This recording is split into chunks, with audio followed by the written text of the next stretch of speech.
Welcome in on this Tuesday. I am Janae Hancock here at the live desk, and it is also Halloween. So, of course, we have to talk about all the fun things that are happening here locally, but we also have to discuss safety tips. And with all of that being said, I do want to turn things over to our guest for today. This is Dr. Brian Barash. He is the medical director at the Recovery Village in Kansas City. How's it going, doctor? It's going great, Janae. How are you? I am doing well also, but I do also just want to focus on the topic, the subject of this interview, and that is talking about candy that people need to keep an eye out for, but specifically college students. Speak a little bit more about that and what they need to be aware of.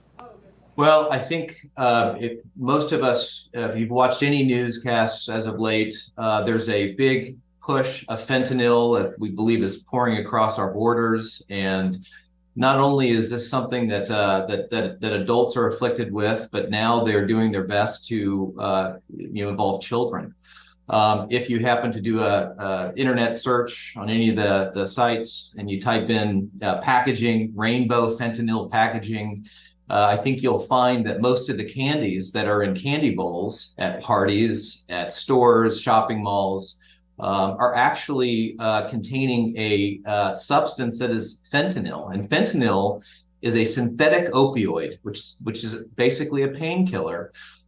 It's a very potent one. And to put it in perspective, 12 or so grains of salt from a salt shaker are enough to drop a child. And so it is something that, as an addictionologist and child psychiatrist, I'm recommending strongly.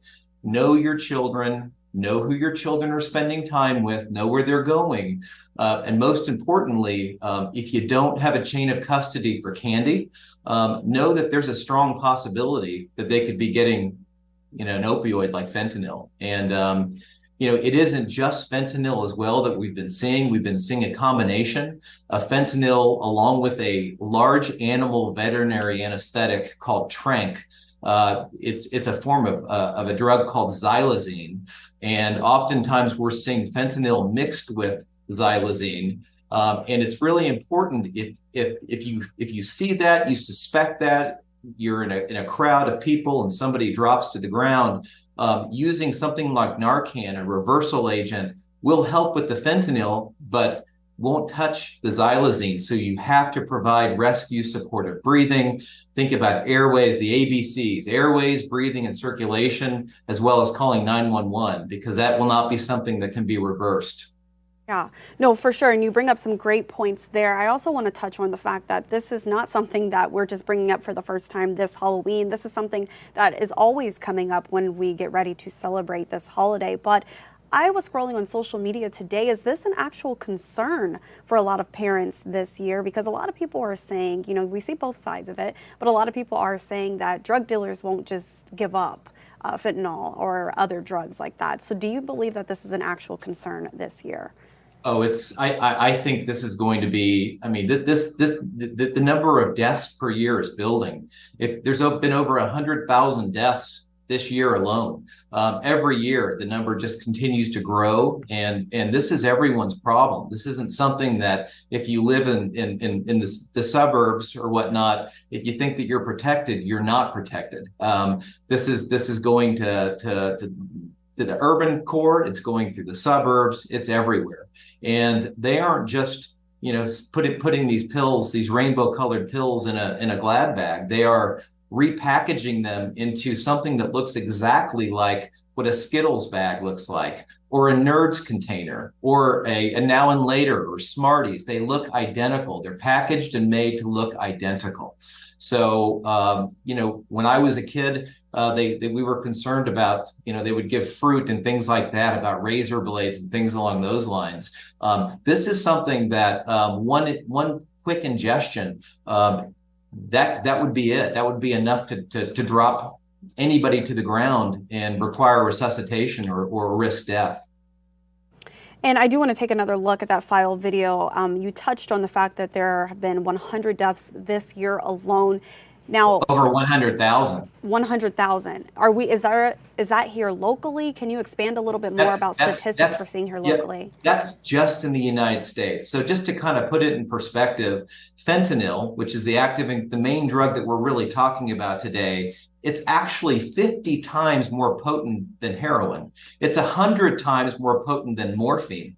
And 2 milligrams, which is enough to kill an adolescent or a child, is basically a dozen grains of salt from a salt shaker. We're talking about minute quantities are enough to cause somebody to stop breathing.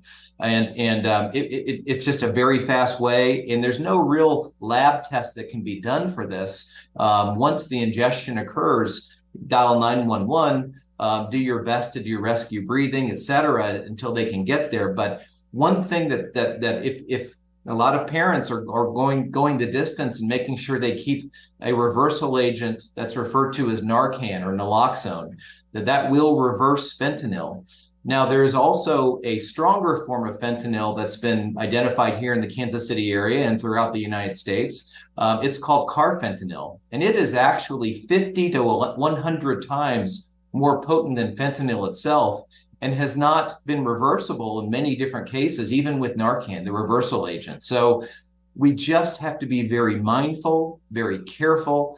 We need to be careful about, where we're getting candies and things along those lines. We need to have honest conversations with our kids. If we don't know where it came from, we don't know the house that we got it at, we probably shouldn't take that risk. It's a risk. Yeah, and I was going to ask you, you talk about being mindful. So for the parents who suspect that their children may have it in their buckets as they go trick-or-treating tonight, or for those college students who are going to be going to parties tonight, what should they do if they see anything that looks suspicious?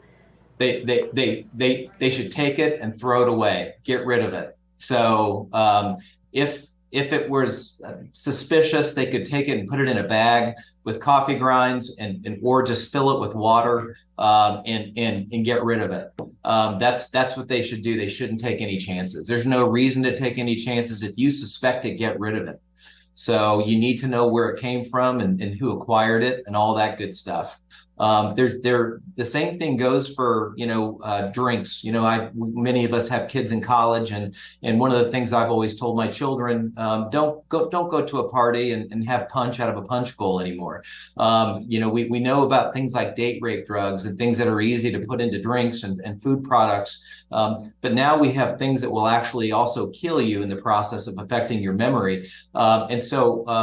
If you don't know where it came from, hopefully it came from a closed container and you never set it down, and you keep track of it. Whether it's even a water bottle, you need to make sure that it had a sealed lid, et cetera.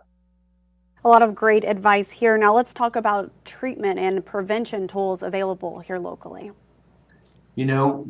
Treatment is out there. So, if there's an opioid addiction, there's a lot of different treatment options. Recovery Village here in Kansas City, we've got a dozen other facilities throughout the country. We've got a tried and true proven approach at detoxification of alcohol and drugs, as well as a treatment program. And our goal is to wrap a net around our patients and work on not just getting them sober, but helping them figure out how to live a sober life with lots of community-based supports. And so the goal is that you're not alone. We can walk there with you shoulder to shoulder and help you through that.